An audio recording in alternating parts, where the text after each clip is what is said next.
Hello, I am Charlie. Welcome to my portfolio presentation. In this video essay I will be going over the assets I have created as part of my personal branding and the process and thoughts behind these assets.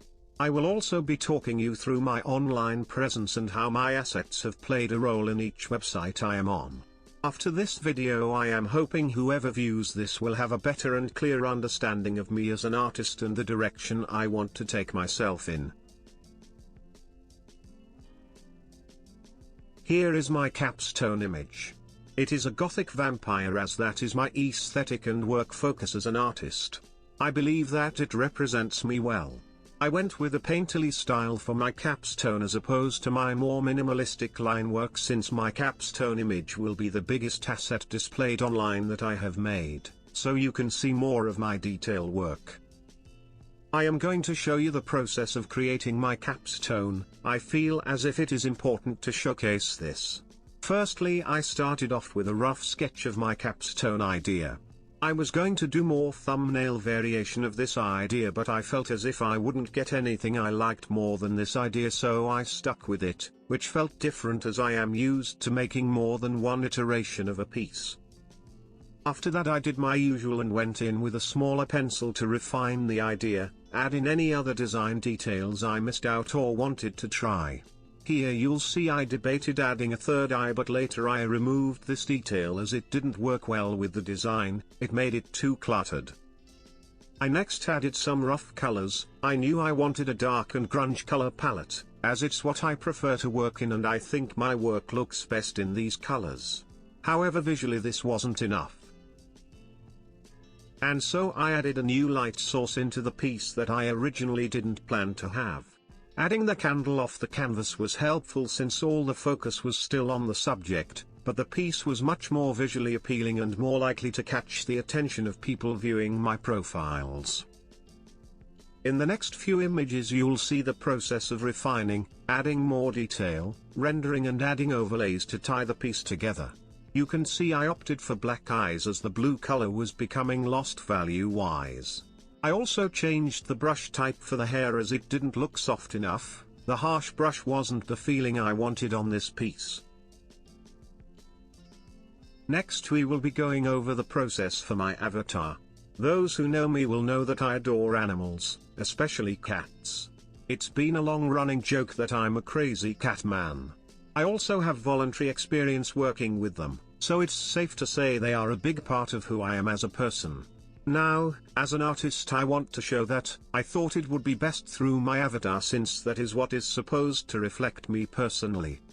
I did have a few other ideas for an avatar when coming up with ideas. I thought of drawing myself, but I changed my style up too much for it to be me, as I wanted it to last a while, and if I draw myself I would have to update it frequently.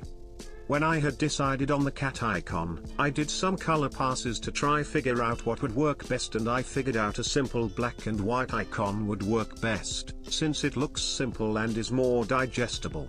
The avatar is a small icon on most social medias, and if I went with color I feel like the detail would become harder to read.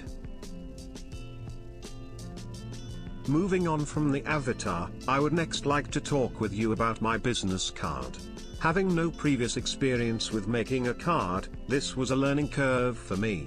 I find that it's hard to decide what to include on them, since my social media presence isn't as strong as it should be. I kept with the same style as my avatar. I think it works best purely because when this card is going to be produced it will be on a relatively small scale, and my rendered fully painted style can get hard to read when shrunk down.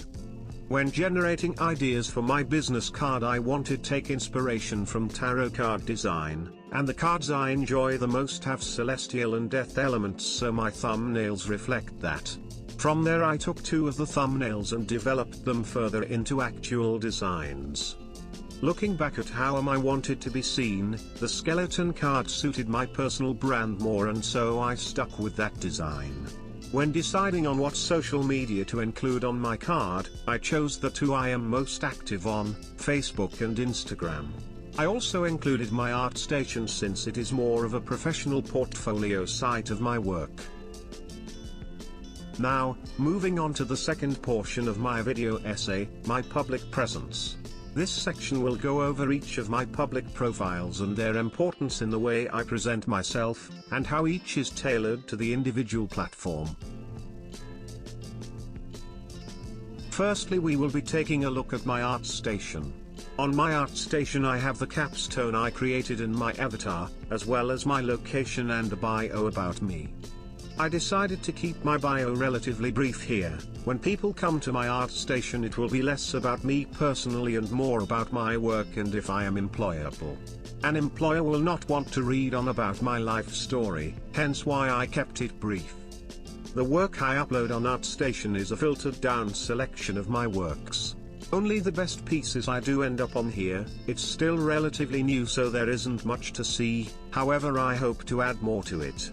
The reason why it's so filtered down is because my ArtStation is strictly to find employment, and employers do not need to see endless sketches and media experiments. My Instagram is next. Personally, I find that longer Instagram bios can be harder to read and don't look as professional, so I kept mine short. My Instagram is a place where I upload the most consistently, post a lot of development work, and generally the place where I get the most interactions. It makes sense to post a vast majority of work I do here because of this. On my Instagram I have a few highlight reels, so my work is somewhat grouped together and easy to find instead of scrolling through my page. My 501 project, Humane Slaughter, has its own reel where I posted stories of development sketches, polls on design work and the links to posts with music for each final painting.